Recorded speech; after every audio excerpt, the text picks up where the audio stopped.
성도 여러분, 지금 여러분들은 삶의 만족감 그리고 행복감을 누리며 살고 계십니까? 네, 한 분 아멘 하셨고 나머지는 아닌 것 같습니다. 3월달은요 결혼식이 참 많았습니다. 저는 이번 한 달 동안 결혼식만 5번 가고 주례를 또 2번이나 하게 되었어요. 반응 감사합니다. 근데 그 결혼한 그 친구들을 보니까 정말 행복하다, 이게 얼굴이 써여져 있더라고요. 저는 어제 결혼식을 3번 다녀왔는데 저랑 우리 임 권사님이랑 우리 담임 목사님 사모님과 3번 갔는데 저는 힘들어 죽겠는데 거기에 서 있는 신랑 신부들은 뭐가 그리 행복한지 너무너무 기뻐하고 행복한 모습을 볼 수 있었습니다. 새 출발하는 과정을 보면서 행복이 참 가까이 와 있구나.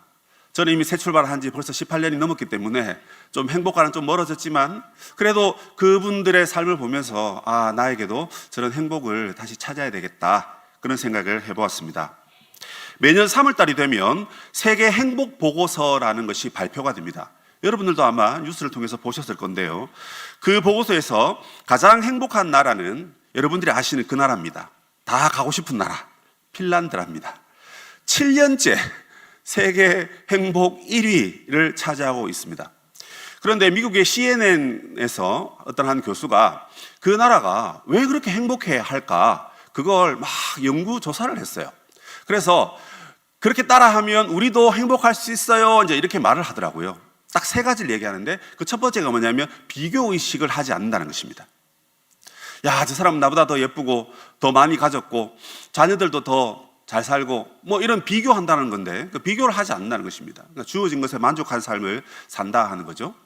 그리고 2번째는 뭐냐면 자연 친화적인 삶을 항상 살아간답니다. 우리는 도시에 살고 싶어 해요. 그래야 뒤처지지 않고 경쟁에 빠지지 않으니까 어떻게 하든지 열심히 달려가야 된다, 이런 생각을 하다 보니까 산으로 들로 다니면서 여유 있게 그렇게 시간을 보내기가 참 어렵습니다. 부자들이나 그렇게 하고, 그죠? 뭐 몸이 아프신 분들이나 이런 분들이 이제 요양차 시골로 가시는데 이분들은 항상 자연에서 웰빙, 그러다 보니까 좀 이렇게 삶이 좀 이렇게 여유가 있는 그런 삶을 사는 것 같습니다. 3번째가 뭐였냐면 사회 네트워크 안에서 공동체 의식이 매우 강하다 하는 것입니다. 그래서 이 부분에서 이제 실험을 해봤는데요, 이제 지갑을 일부러 이제 잃어버린 척 한 거예요. 그러면 이제 이 지갑을 사람들이 찾아줄까 실험을 해봤는데 12번 실험했는데 11번이나 지갑을 다 찾아줬다고 합니다. 여러분 어떻습니까? 길 가는데 지갑을 했는데 신분증은 없고 돈만 들어있어요. 이게 무슨 행제냐, 하나님 나에게 오늘 돈을 주시는가 보다, 싹 빼가지고 탁 넣고, 그런 마음이 이제 든다는 거죠. 제가 그랬다는 게 아니라 그런 마음이 드는 것이 모르겠어요. 하여튼 우리 생각인 것 같은데 이분들은 다 찾아주는, 그래서 찾아주면서 선한 일을 했기 때문에 내가 기쁘고 또 그분은 지갑을 다시 찾았기 때문에 기쁘고, 그러다 보니까 사회적으로, 그래서 이게 행복이라는 것이요, 나만 행복하면 되고 뭐 다른 사람 신경 안 쓰고 이것이 아니라 나의 행복이 우리의 행복이 되고 우리의 행복이 나의 행복이 돼서 우리 사회가 전반적으로 행복을 추구하는 그런 좀 시민의식이 수준이 높다고 해야 될까요? 그런 삶을 사는 사람들이 그 나라 사람들이었습니다. 우리나라는 몇 위였을까요? 작년에 57위였는데 올해 비약적인 발전을 해서 52위랍니다. 축하해 줍시다. 우리나라도 점점 좋아지고 있습니다. 우리나라가 행복한 나라가 되기 위해서는 이 3가지뿐만 아니라 또 여러 가지, 우리의 뭐 저출산 문제라든지, 또 우리 어르신들은 노후가 불안정해서 얼마나 힘드십니까? 또 젊은 세대들은 무한 경쟁에 들어가야 되고, 그래서 뭐 뉴스에 여러분 들어보셨다시피 여러분의 손자, 손녀들이 하는 말입니다. 너희들의 장래 희망이 뭐니? 네, 건물주가 되는 거예요. 건물주. 그게 자기 희망이, 소망이랍니다. 아니, 조그만 아이들이 왜 그런 말을 하겠습니까? 안타깝게도 그 아이들의 말은 우리의 자화상입니다. 우리가 그걸 요구했고 강조했고 그걸 바라보고만 살았기 때문에 아이들이 그렇게 말하는 거거든요. 그 아이들의 말을 잘 들어보면서 우리 자신을 반성하고 우리가 어떻게 살아야 될까 좀 고민해야 될 것이 아닌가, 이런 생각을 해보게 됩니다. 여러분, 우리가 행복한 삶을 살기 위해서 이렇게 여러 가지 노력을 하고 수고를 하는데요, 우리가 수고하고 노력해야 될 것은 거기에만 있는 것이 아닙니다. 즉 이 땅에서 어떻게 행복하게 살까, 잘 먹을까, 잘 누릴까, 이것에만 여러분 우리가 마음을 갖고 있으면 안 된다는 겁니다. 왜냐하면 우리는 하늘나라의 시민권을 가진 자들이기 때문에 그렇습니다. 적어도 주일 아침 이른 시간에 화장하고 양복 차려입고 이렇게 여기 앉아 계시는 분들은 그 누구보다도 천국을 사모하는 분들인 줄로 믿습니다. 예, 그런데 이 땅에서는 너무너무 잘 살고 행복하게 살기를 그렇게 바라는데 저 하나님 나라 백성으로 언제는 우리가 하늘나라에 갈 건데 하늘이 우리에게 주는 진정한 행복과 만족을 우리가 알고 그걸 가지고 살아가야 되지 않을까, 그런 질문을 여러분들에게 해보는 것입니다. 땅에서만 잘 되려고 애쓴다면 우리의 구원받음이 가치가 없겠죠. 우리는 구원받은 자고 구원받아서 하나님의 자녀가 되었는데 하늘을 바라보고 살아야 되는데 땅의 것을 죽이고 위의 것을 바라보라고 그렇게 우리에게 말씀하셨는데 하늘나라의 행복을 추구하지 않는다면 어리석은 삶이 아닐까라는 생각을 해보게 됩니다. 그래서 오늘 우리는 산상수훈 말씀을 통해서 인생에서 행복이 무엇인가 그것을 살펴보려고 합니다. 이 산상수훈에서 말하고 있는 이 행복의 전체적인 주제는요, 하나님 나라입니다. 그렇다면 우리의 행복은 하늘나라다라는 것입니다. 우리의 행복은 천국에 있다는 것이고요, 우리의 행복은 우리가 천국 백성으로 살아가는 그 삶 그 자체에 있다라는 것이 오늘 성경의 핵심적인 내용입니다. 그런데 이 하늘나라의 삶을 이야기하면서 8가지 복을 이렇게 쭉 들어서 읽어보는데 이 내용이 가만 읽어보니까 예수님의 성품을 가리키는 거더라고요. 그러니까 여러분 먼저 우리가 내가 심령이 가난해져야지, 내가 애통한 삶을 살아야지, 내가 의에 줄이고 목마른 삶을 살아야지, 이렇게 바로 생각하셔도 됩니다. 그런데 문제는 그 사이에 이것이 먼저 예수님을 우리에게 소개하고 있는 거구나, 이걸 먼저 보셔야 된다는 겁니다. 8가지 복을 보시면서 여러분, 예수님이 이런 분이시구나, 그 예수 안에 내가 있으면 내가 천국 백성이요, 그 예수 안에 내가 살고 있는 것을 내가 느끼면 물질이 좀 부족하고 건강이 좀 부족하고 삶이 조금 어려움이 있어도 그래도 내가 예수 안에 있으니까 내 삶은 복되구나, 행복하구나, 이제 이렇게 여긴다 하는 것입니다. 그런데 여러분, 우리가 이 8가지 복을요, 첫 번째, 두 번째, 세 번째, 이렇게 너무 나눠서 이렇게 볼 수가 없어요. 왜냐하면 예수님의 성품이니까 예수님 그분이 이 8가지 성품을 동시에 다 가지고 있다, 이렇게 보셔야 됩니다. 여러분, 우리가 무지개를 볼 때 빨주노초 파란보도 보지만 또 하나를 전체를 보면서 이게 무지개다, 이렇게 보시지 않습니까? 여러분들이 저를 보실 때 서목사 머리는 저렇게 생겼고 다리는, 팔은, 코는, 눈은 이렇게 다 쪼개서 이렇게 저것도 서목사고 이것도 서목사고 이렇게 봅니까? 아니지 않습니까? 그죠? 하나를 전체로 보십니다. 마찬가지로 이 팔복도 8가지 전체를 보면서 예수님의 성품이 이러하구나, 그리고 예수 믿는 우리도 이러한 성품을 닮아 가야 되겠구나, 그것이 바로 우리의 삶의 진정한 만족이요 복이다, 이렇게 이해하시면 아마 틀림이 없을 것입니다. 이 8가지 복은 여러분들 제가 하나씩 다 설명하면 아마 오늘 한 2부 예배 직전까지 해야 될 것 같습니다. 그래서 그렇게 자세하게 모두 다 설명할 수는 없을 것 같지만 이 8개를 제 나름대로 분석을 해서 3가지 정도의 덩어리로 한번 쪼개 보았습니다. 근데 이 3가지가 완전 분리된 3가지가 아니라 하나인데 3가지 부류로 정리가 되더라고요. 먼저는 1번, 2번, 3번, 4번이 하나로 묶어집니다. 그리고 5, 6, 7번이 하나로 묶어지고, 그리고 마지막 하나가 또 새로운 주제로 분류가 됩니다. 그 첫 번째 4가지 주제를 하나로 묶어보니까 하나님 나라, 천국 백성의 진정한 행복은 어디에 있느냐? 그 첫 번째 주제는 바로 하나님을 의지하는 것에 있다라고 말씀을 드리고 싶습니다. 제가 지금 뭐라고 말씀드렸죠? 하나님을 의지하는 것이다. 자, 그럼 이제 성경을 한번 볼까요? 하나님을 의지하는 것이 뭐냐? 먼저 1절을 보시면 예수께서 무리를 보시고 산에 올라가 앉으셨다, 이렇게 되어 있습니다. 아직 예수님께서 완전한 제자들을 부르시고 또 파송하시고 하기 전입니다. 그러다 보니까 예수님이 다니실 때는 항상 많은 사람들이 쫓아다녔습니다. 그 부류들은 3부류가 있었습니다. 나중에 가서 그 제자들이 12명이 되는데요, 일단은 그 12명의 제자, 그리고 또 약간의 많은 무리들의 제자, 그리고 제자 안에 들지 않는 수많은 군중들, 무리들이다 하는 것입니다. 그런데 예수님의 관심은 제자들에게 있었습니다. 예수 믿는 자, 구원받은 자, 하나님의 백성, 여기에 있었다는 것입니다. 물론 흑암에 앉은 백성들을 구원하기 위해서 예수님이 갈릴리 변방에도 가셨습니다. 그러나 예수님의 관심은 먼저 내가 구원할 자, 내 백성, 내 제자, 나의 교회, 거기에 먼저 관심을 갖고 계셨습니다. 왜냐하면 예수님께서 바로 우리의 아버지이시기 때문에 그렇습니다. 우리 아버지가 자녀에게 관심이 없고 옆집 아이에게 관심은 있다. 그 아버지 아니죠. 그렇지 않나요? 아버지라고 부르기가 참 어렵습니다. 아버지는 여러분 자기 자녀에게 먼저 관심을 갖게 되는데 그 제자들에게 예수님이 입을 열어 가르치셨다 이런 표현을 씁니다. 그냥 말했다 하면 되는데 왜 예수님이 입을 열어 가르치셨을까요? 이미 앞장 4장에서 예수님은 수많은 연약하고 힘들고 귀신 들리고 병든 자들을 다 부르셨습니다. 자기의 자녀들을 다 부르시고 그들에게 친히 몸소 그들의 아버지로서 하나님의 가르침을, 하나님의 말씀을 입을 열어 인격적인 마음을 갖고 그들에게 말씀하셨다 하는 것입니다.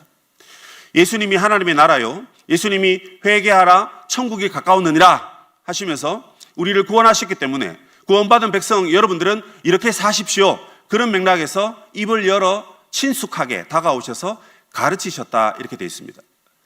구약에도 보니까 여러분 이스라엘 백성들이 홍해를 건너서 구원을 받았습니다. 그리고 어디로 갔습니까? 시내산에 갔죠.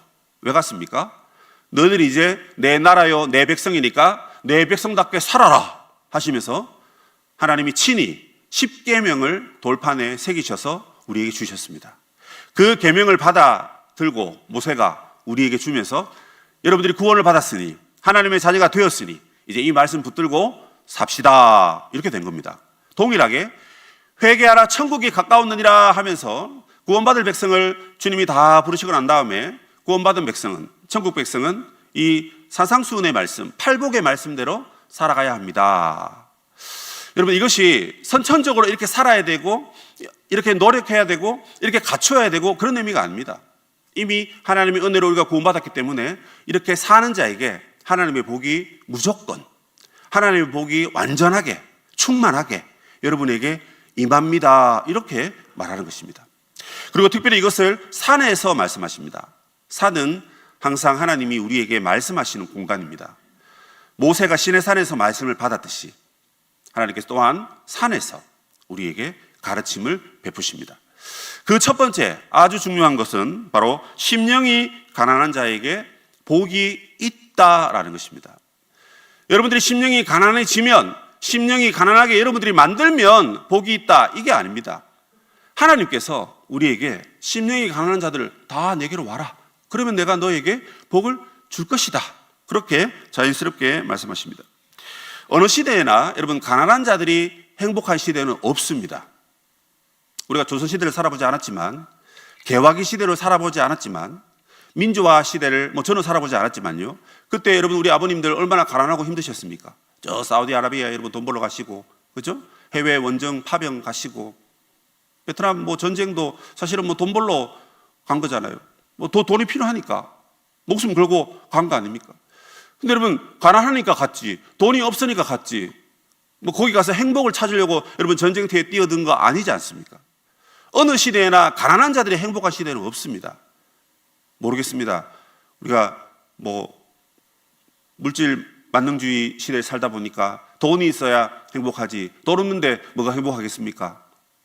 어떤 의미에서 그 말이 틀린 말이 아닙니다. 맞는 말입니다. 그런데 오늘 말씀은 우리에게, 성경은 우리가 사회적으로, 정치적으로, 경제적으로 엄청 억눌리고 가진 것이 없고, 그래서 우리의 영혼도 탈탈 털려가지고 내가 도무지 어떻게 살아가야 될지 모르는 그런 절박한 상황 가운데 있는 우리들에게 그런 가난한 심령을 갖고 있는 여러분들이 행복하다 이렇게 여러분 말하고 있습니다.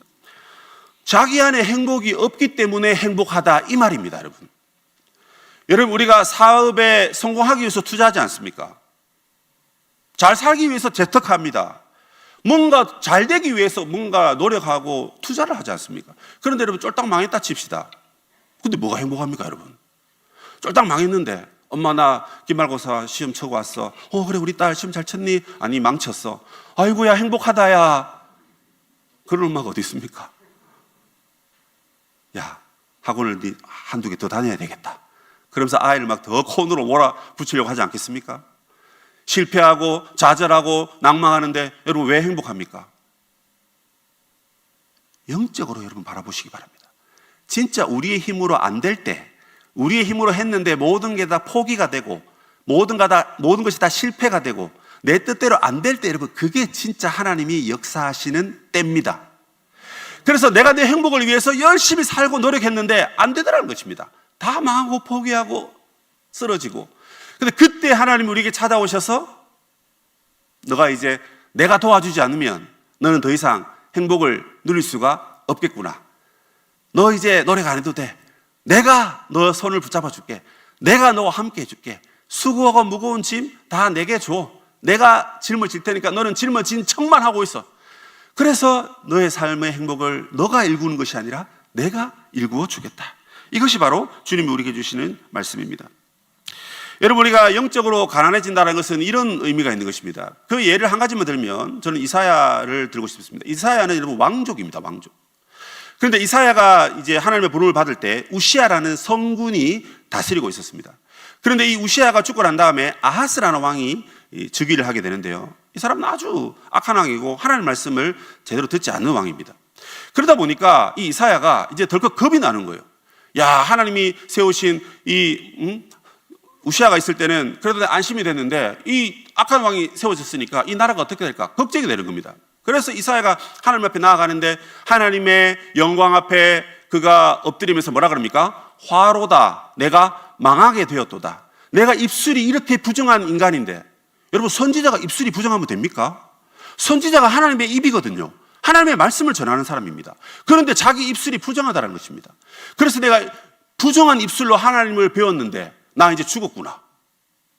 여러분 이게 심령이 가난한 겁니다. 그래서 우리가 예배 가운데 하나님께 나올 때는요, 하나님 저 일주일 동안 잘 살았죠? 하나님 제가 선행도 많이 했고요, 헌금도 많이 했고요, 봉사도 열심히 했어요, 하나님 저를 칭찬해 주세요, 이 마음이 아니라 하나님 지난주 말씀대로 내가 살려고 했는데 노력했는데 애썼는데 안 되더라는 것입니다.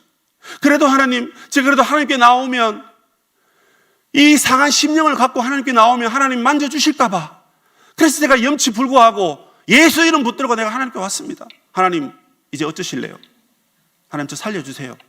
여러분 이게 심령이 가난한 자의 마음 상태인 겁니다. 그런 자들에게 하나님께서 천국이 저들의 것이다 이렇게 되어 있습니다.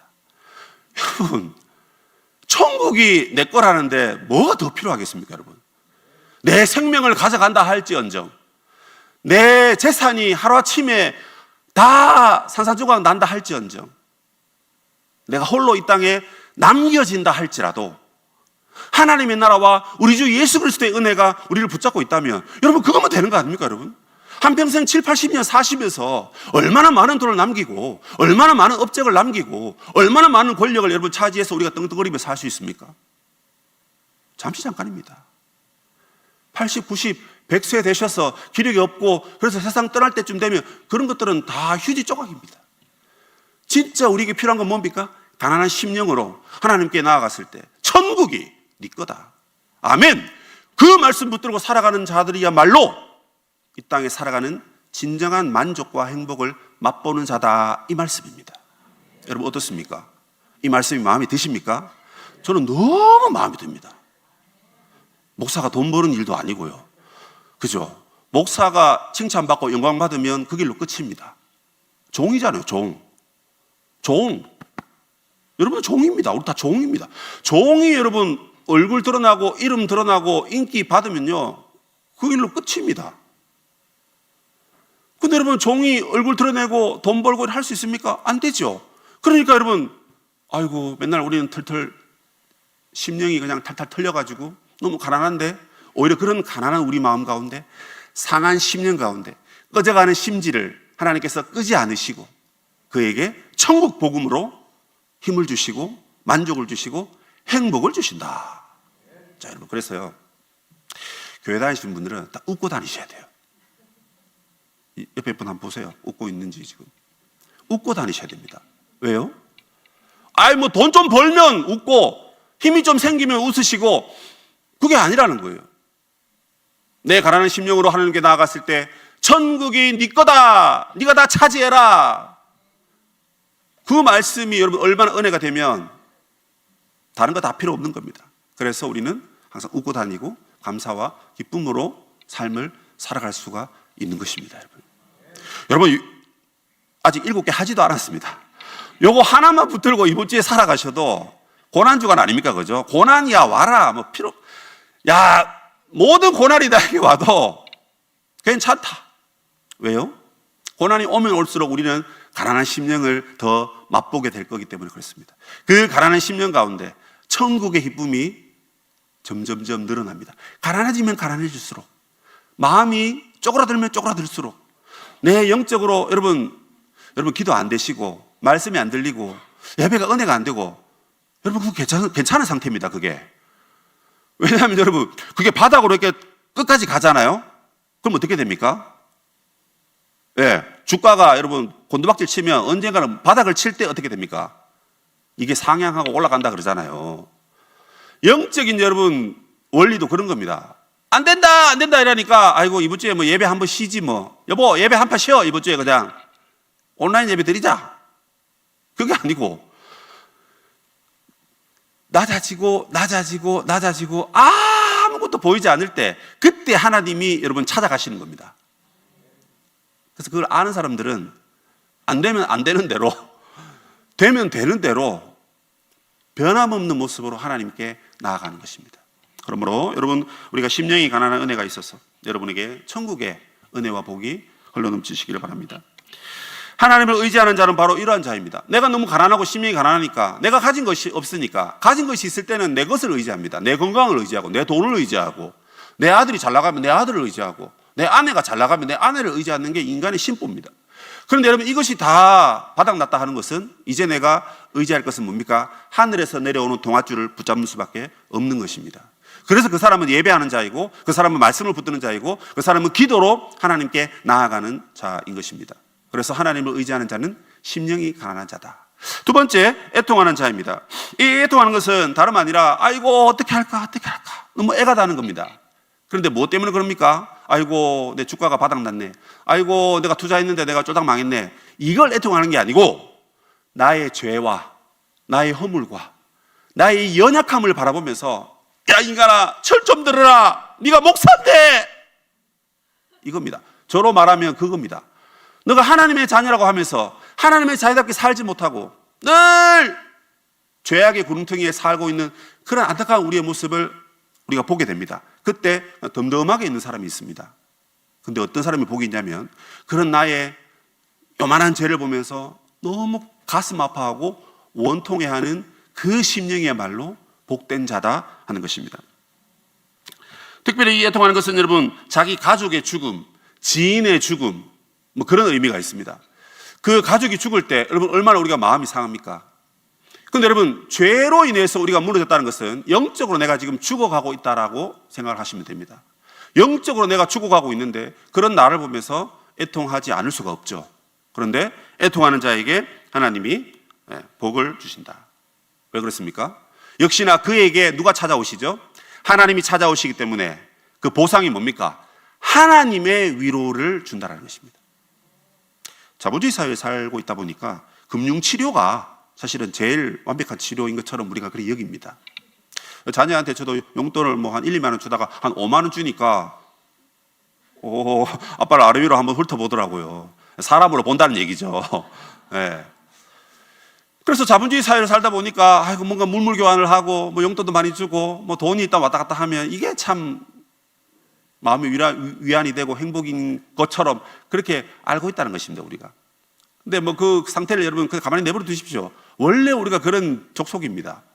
그런데 오늘 우리의 죄를 바라보며, 여러분 우리의 연약함을 바라보며 그 상태를 애통하는 자에게 금융치료가 아니라 하나님이 찾아가셔서 위로해 주시니까, 이것 말고 여러분 더 나은 복음이 또 어디에 있겠습니까? 여러분 만약 특별히 이 고난주간에 나의 연약함을 돌아보시고 그 가운데 여러분 하나님의 위로가 여러분 가운데 임하시기를 바랍니다. 하나님 앞에 여러분 나아가시고요, 하나님을 붙드십시오. 의지하십시오. 예수님이 여러분 인간으로 이 땅에 오셔서 못 먹고 못 누리고 그렇게 여러분 마음껏 잠도 못 주무시는 그런 어려움을 여러분 주님이 당하셨지 않습니까? 그 주님의 고난을 우리가 동참하면서 우리의 죄악을 그래도 한번 꺾어보려고 노력하실 때 하나님의 위로가 여러분들에게 찾아갈 줄로 믿습니다. 그래서 여러분 부활주일날 제가 다시 여기 올라오진 않겠지만 제가 예배 마치고 돌아가신 여러분들 성도님들의 얼굴을 제가 관찰을 하겠습니다. 하나님의 위로를 받았는지, 하나님의 위로를 받으셨는지, 하나님의 임재를 경험하셨는지 모르겠습니다. 목회를 좀 하다 보니까 이게 부부가 같이 앉아 계시더라고요. 그러면 저 집이 이번 주에 좀 싸웠는지 해피했는지 다투면서 교회를 왔는지 은혜를 사모하며 행복한 마음으로 교회를 오셨는지 이게 좀 보이더라고요. 이게 보이더라고요. 여러분 뭐 사람은 외모를 보거니와 또 하나님 중심을 보시는데 여러분 우리의 마음이 그런 우리의 연약함을 애통해 할 때 하늘의 위로를 받으면요 여러분의 얼굴이 천사같이 됩니다. 아니 예수님의 얼굴이 되는 겁니다. 여러분 이 애통함 버리지 마시고 항상 우리 마음에 고이 간직하시길 바랍니다. 온유한 자, 의에 줄이고 목마른 자 역시나 마찬가지입니다. 이 두 가지도 우리가 하나님을 의지하는 사람의 모습이라는 것입니다. 이 온유한 자는 어떤 자입니까, 여러분? 자기의 의견을 주장하지 않는 자입니다. 그리고 인내한다 이렇게 되어 있습니다. 상대방과 의견의 다툼이 있고 상대방과 문제를 해결해야 됩니다. 그러다 보니까 말싸움을 합니다. 그런데 거기서 자기가 양보하고 인내하는 자가 바로 이 온유한 자다라는 것입니다. 그러나 여러분 이 온유한 자가 우유부단하다 하고는 상관이 없습니다. 이 온유한 자가 오히려 내공이 강한 자입니다. 그래서 유대 속담에 보면 온유한 말이 경주에서 승리한다 이렇게 되어 있습니다. 여기서 말하는 이 온유하다라는 것은 역시나 오래 참고 인내하는 그런 의미가 들어가 있는 겁니다. 처음에 한두 번 참을 수 있습니다. 근데 계속 여러분 바가지 긁어 보십시오. 온유가 아니라 승질납니다. 그죠? 그런데 여러분 끝까지 참고 인내하는 자에게 하나님이 복을 주신다 했습니다. 역시나 그들에게도 땅을 기업으로 받겠다.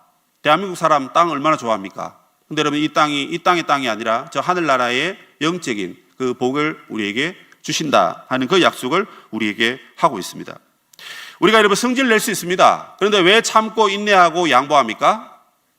내가 믿는 분은 저 하늘에 계신 하나님이 계시기 때문에 그렇습니다.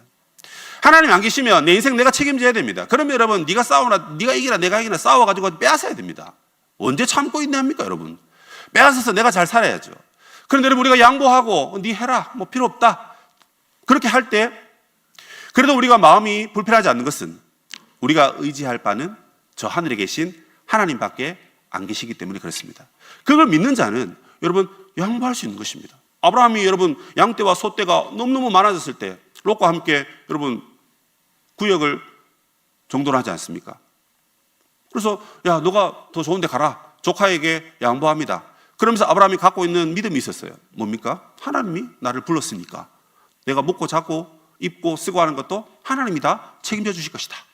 그 믿음이 있으니까 그 믿음대로 아브라함이 승승장구하는 것을 우리는 보게 됩니다. 마찬가지로 여러분 우리가 온유함으로 타인에게 그리고 하나님을 의지하는 자는 내 욕심과 내 주장보다도 하나님을 의지하면서 온유함으로 나아가시길 바랍니다. 의에 줄이고 목마른 자 마치 사슴이 시냇물을 찾아 목마름을 해결하기 위해서 나아가듯이 너희는 먼저 그 나라와 그 의를 구하라 하신 그 말씀에 순종하고 나아갈 때 여러분 우리의 삶 가운데 하나님이 주신 은혜와 복이 있다는 것입니다. 역시나 이것도 우리가 목마름을 갖고 나아갈 때 그 목마름을 하나님이 채워주신다는 것입니다. 우리가 육신의 갈증이 있을 때 물 한 잔은 참 좋습니다. 그런데 여러분 시간이 지나면 또 목마릅니다. 세상이 그렇습니다. 그런데 영적인 존재인 우리의 갈급함을 하나님이 만약에 찾아와서 채워주신다면 그 목마름을 우리는 다 해결받을 수가 있는 것입니다. 그러므로 앞부분에 나오는 이 네 가지는 천국 백성은 오직 하나님을 의지하며 살아야 된다는 것입니다. 하나님을 의지하며 사는 자가 인생의 만족, 행복을 누린다. 이것을 여러분 말하고 있는 것을 기억하십시오. 여러분 우리 곁에 이렇게 심령이 상하고 애통하고 그리고 여러 가지 어려움이 있는 성도들이 있을까요? 없을까요? 여러분 있습니다. 결혼식에 가보니까 교회 잘 안 나오시는 분들 중에 결혼식에는 꼭 이렇게 참여하는 분들이 계시더라고요. 그래서 제가 온 지 1년이 넘었는데 아이고 이제 인사드립니다 이런 분들이 계셨습니다. 너무 반가웠습니다. 왜요? 마음은 있는데 주일날 시간이 안 맞고 또 여러 가지 상황 속에서 예배를 못 오시는 분을 거기서 만난 겁니다. 그래서 제가 뭐라 했겠습니까? 아이고 집사님, 교회에서 만나 뵈면 더 좋겠습니다. 그런 말을 했습니다. 왜 그런 말을 합니까? 우리도 여러분 심령이 가난하고 애통하고 힘들고 어려울 때 하나님 붙들고 이렇게 살아가야 되는데 그분들도 그런 마음을 갖고 계십니다.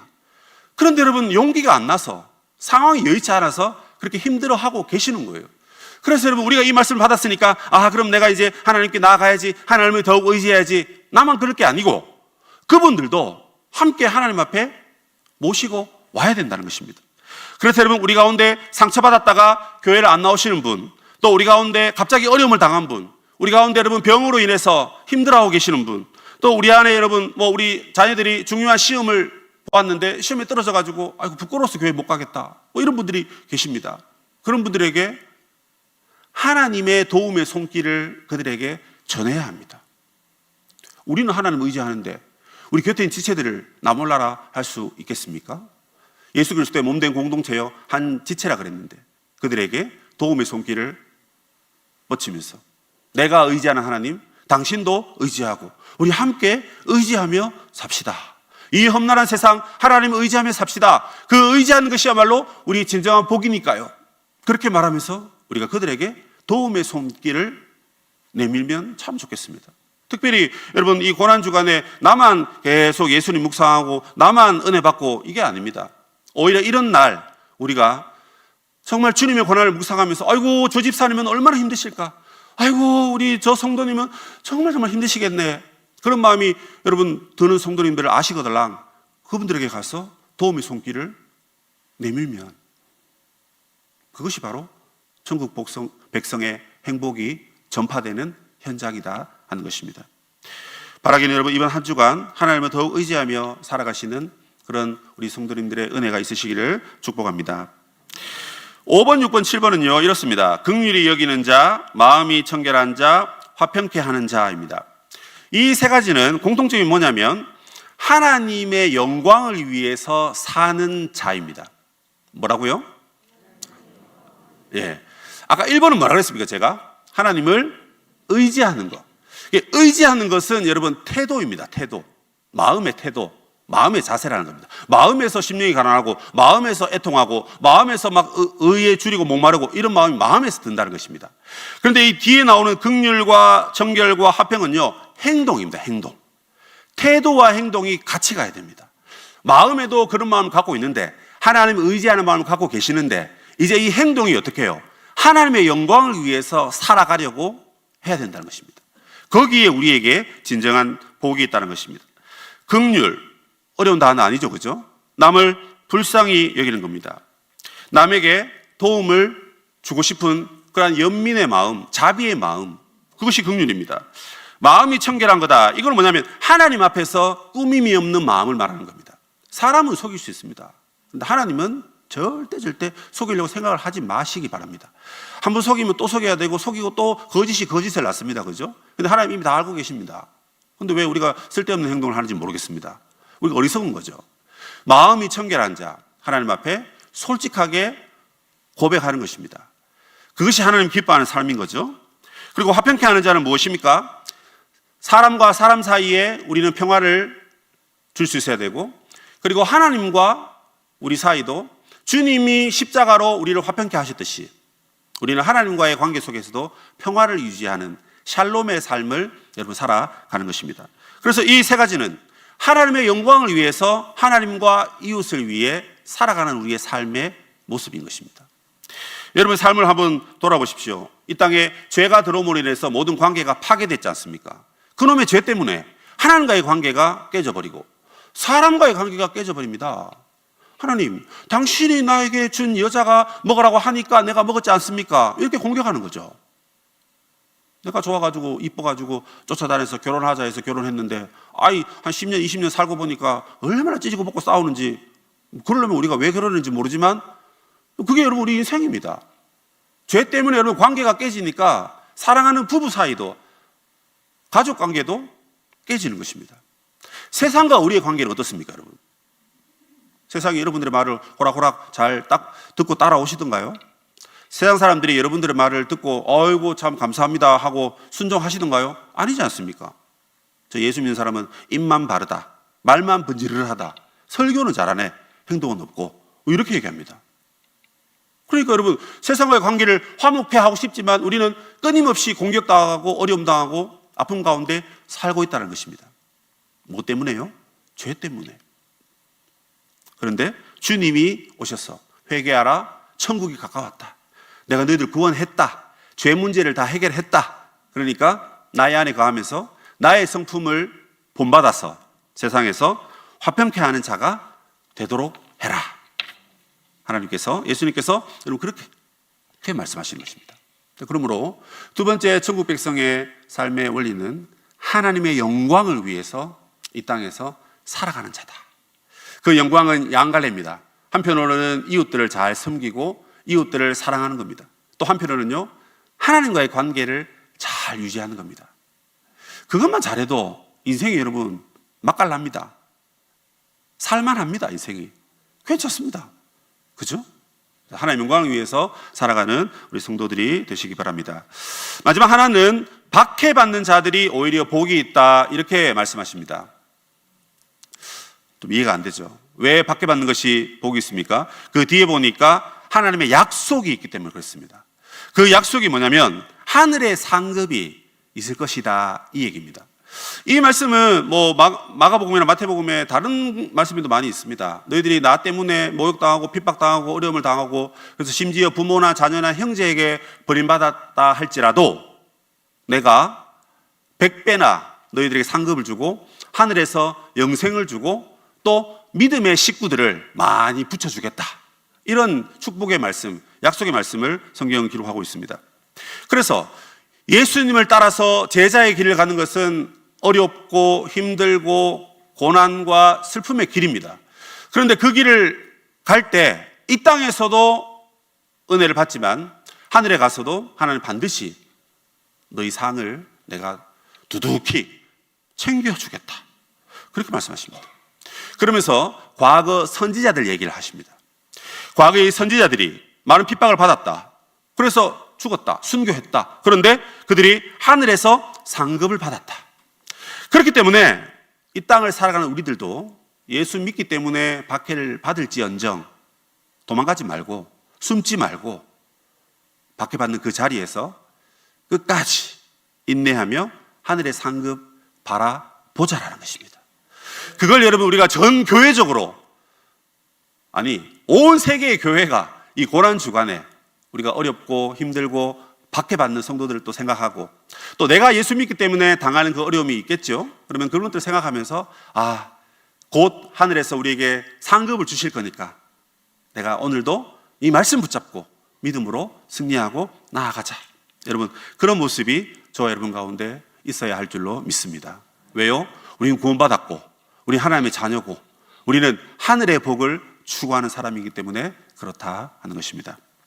말씀을 정리하면서 저는 이 8가지 복을 3가지로 좀 간추려서 설명을 드렸습니다. 첫 번째는 우리의 복은 하나님을 의지하는 데 있다라고 하였고요. 또 두 번째는 하나님의 영광을 위해서 살아가는 삶이 진짜 복이다 했습니다. 또한 역설적으로 우리 이 땅에서 예수 믿기 때문에 당하는 어려움과 곤란함들이 있습니다. 있어야 됩니다. 있다는 것이 내가 예수 믿는다라는 그 표적이기 때문에 그렇습니다. 그런데 그걸 두려워하지 말고 주님과 함께 끝까지 상급 바라보고 살아가자라는 것입니다. 그것이 오늘 하나님 나라 시민의 진정한 행복이다, 이렇게 말씀을 드렸습니다. 여러분 오늘은 사실은 우리 종려주일이지 않습니까? 우리가 찬양할 때도 호산나 호산나 찬양을 했는데요, 우리를 구원하소서, 예루살렘에 이제 입성하신 주님이 나귀를 타시고 겸손의 왕으로 우리를 구원하기 위해 그 길을 가셨습니다. 그래서 이제 한 주간 주님을 묵상하며 주님의 고난에 동참하며 이제 그렇게 시간을 보낼 건데, 제가 이 팔복 말씀을 오늘 담임 목사님과 함께 이제 4부 동안 이렇게 쭉 하지 않습니까? 이걸 이제 연결해 보니까 고난 주간에 이 팔복을 묵상해도 좋겠다, 그런 마음이 들었습니다. 왜요? 우리를 위해 이 땅에 오신 고난 받으신 그 예수님이 여러분 우리를 위해서 모든 걸 다 내어 주시지 않습니까? 우리를 살리려고 그 길 안 가셔도 되는데 그 길 가셔가지고 우리 살리시려고. 그래서 우리를 살리시기 위해서 우리의 죄는 가져가시고 자신의 의로움을 우리에게 주셔서 우리를 살리시려고 그 길을 가셨습니다. 그러면 여러분, 그 예수님을 우리가 그래도 좀 알아야 되지 않겠습니까? 그 예수님, 저 하늘에 계신 예수님이 아니고 지금 우리 마음 가운데 계시고 늘 말씀과 성령으로 여러분들의 삶 가운데 찾아가시는 예수님, 예배 시간만이 아니라 일상 가운데도 늘 우리와 동행하시는 주님, 그 주님을 더 인격적으로, 살아계신 주님을 더 인격적으로 만나려면 이 8가지 복을, 예수님의 성품을 이번 한 주가 묵상하면 좋겠다, 그런 생각이 들었습니다. 그래서 여러분, 이거 8개를 다 쪼개지 마라 그랬죠. 그죠? 그래서 오늘 집에 가셔가지고 오늘부터 8개 쭉 그냥 살펴보는 겁니다. 심령이 가난한 자는 어쩌고저쩌고, 또 뭐가 어쩌고저쩌고 하면서 예수님이 이런 마음이셨구나. 그런 예수님이 나를 위해서 고난의 길을 가셨고, 그럼 나도 예수님 닮아야지. 여러분, 사랑하면 닮습니까? 안 닮습니까? 제가 결혼하기 전에 집사람하고 참 안 닮아가지고 미녀와 야수 커플 얘기를 들었는데, 최근에 우리 성도님들 둘이 너무 닮았어요 이러시는 거예요. 그래서 제가 그렇죠 이랬는데 우리 집사람이 너무 기분 나빠 하더라고요. 여보, 니는 좀 그냥 막 생겼었는데 나하고 사니까 나는, 자기는 다운그레이드 되고 저는 업그레이드 됐답니다. 그래서 이렇게 닮았대요. 부부가 사랑하면 여러분 닮다면 진짜 닮은 것 같아요. 진짜 닮아요. 여러분, 우리가 주님을 사랑하면, 주님이 우리를 사랑하는 것에 우리가 비할 수 없지만 주님이 너무나 우리를 사랑하시는데 우린 요만큼이라도 여러분 사랑한다면 주님 닮아야 되지 않겠습니까? 주님의 성품 나타나야 되지 않겠습니까, 여러분? 야, 우리 성도님은 그냥 팔복의 열매가 그냥 주렁주렁 열렸네. 여러분, 그런 얘기를 우리가 서로 주고받고 해야 되지 않겠습니까? 여러분, 이번 고난주간 너무 슬픔만 하지 마시고, 이미 부활주일 다 알고 있는 거잖아요. 이제 고난에 동참하면서 주님의 성품을 우리 마음에 새겨서 주님과 동행하는 복된 이번 한 주가 되면 참 좋겠습니다.